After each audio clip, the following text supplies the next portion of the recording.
Good morning everyone, welcome back to my channel new blog. তোমরা সবাই কেমন আছো? আশা করি ভালো আছো, আর আমিও ভালো আছি। আজকে শনিবার আর এখন বাজে সকাল 1:30। আজকের ব্লগটা আমি এখান থেকে স্টার্ট করলাম।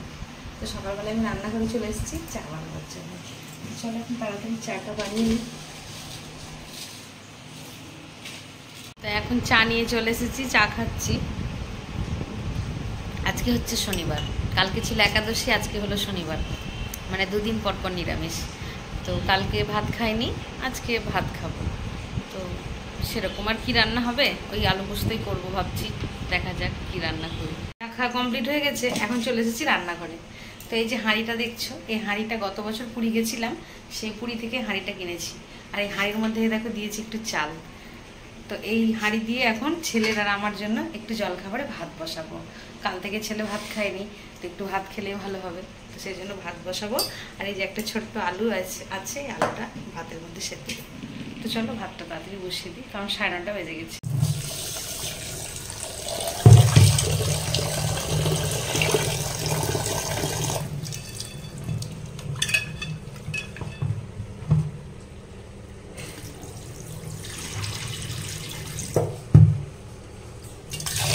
এখানে আমি চালটা ধুয়ে ভাতটা বসিয়ে দিলাম, ঢাকনা দিয়ে দিলাম। কি সুন্দর লাগছে দেখো এই হাঁড়িটা খুব একটা ব্যবহার করা হয়নি। একবার জল গরম করেছিলাম, আর একবার দুধ গরম করেছি, আর আজকে ভাত বসা। তো আমার ভাতটা হোক, আর আমি ততক্ষণ ঘরটা মুছে নিই। আমার ঘরটা মোছা হয়নি, তো ভাতটা হয়ে যাবে আর আমার ঘরটা মোছা হয়ে যাবে। ছেলেকেও ভাতটা দিয়ে দেবো তাড়াতাড়ি করে। তো চলো ঘরটাকে মুছে। তো আমার ঘর মোছা হয়ে গেছে, এখন ছেলেকে তাড়াতাড়ি খেতে দেবো। এমনিতে 10:30 বেজে গেছে, তারপর আবার রান্না বান্না আছে। রোজ তো সংসার একই কাজ, তাই না বলো? এখন আমি রান্না বসিয়ে দেবো, সেজন্য কড়াইটা আমি গরম করতে বসিয়ে দিয়েছি। আর এই দেখো আজকে রান্না করব কচু, আলু আর বেগুন দিয়ে নিরামিষ একটা তরকারি। একটু আলু পোস্ত করতে হবে, কারণ ছেলে আবার এইসব খাবে না, ওর জন্য আমাকে একটু আলু পোস্তটাও বানাতে হবে। আর ভাবছি একটু মটরের ডাল করব। তরকারিটা আমি বসিয়ে দিয়েছি কালো জিরে ফোড়ন দিয়ে। এবার লবণ হলুদ দিয়ে একটু ভাজবো।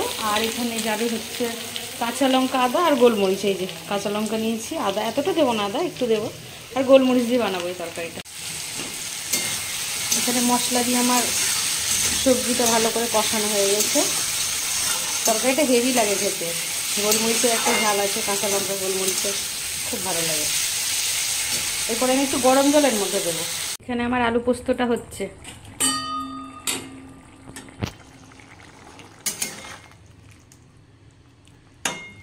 আলুগুলো সেদ্ধ হয়ে গেছে, একটু ঝোল ঝোল রাখবো, কারণ ছেলে ডাল খাবে না, এটা দিয়ে খাবে। আর একটু সময় পরেই নামিয়ে নেব।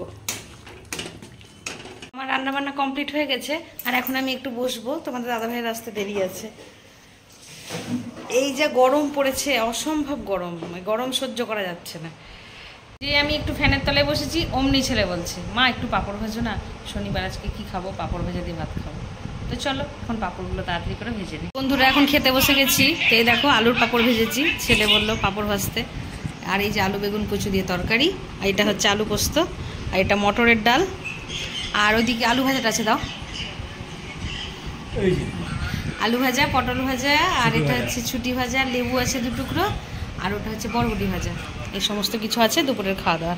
একটা মজার ব্যাপার আছে জানো, আমরা যখন খেতে বসি আমরা কিন্তু গোপাল ভাঁড় চালিয়ে খাওয়া দাওয়া করি। বাচ্চাদের থেকে কিন্তু বড়রাও গোপাল ভাঁড়টা দেখে অনেকেই। তো বেশ সুন্দর লাগে গোপাল ভাঁড় দেখতে। তো চলো এখন গোপাল ভাঁড় দেখতে দেখতে আমরা খাওয়াটাকে এনজয় করি। এখন সন্ধে হয়ে গেছে, আমি সন্ধে দিয়ে সবেমাত্র সোফার মধ্যে একটু বসেছি।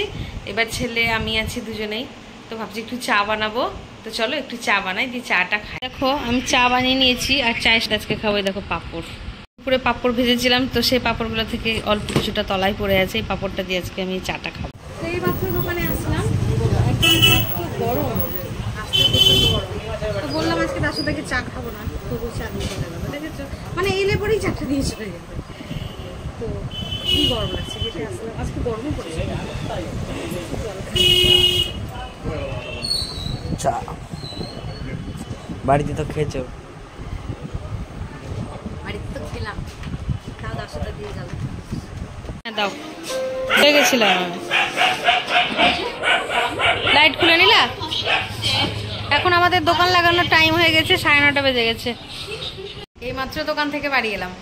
এখন ঘড়িতে সময় রাত্রি 10টা অলরেডি বেজে গেছে। এরপর খাওয়া দাওয়া করতে হবে, ফ্রেশ হতে হবে। তো তো যাই হোক, আজকের ব্লগটা এতটা অবধি রাখছি। আজকের ব্লগটা যদি তোমাদের ভালো লেগে থাকে তবে like, comment, share and subscribe করতে ভুলো না। সবাই ভালো থেকো, সুস্থ থেকো। দেখা হচ্ছে নেক্সট ব্লগে। Good night.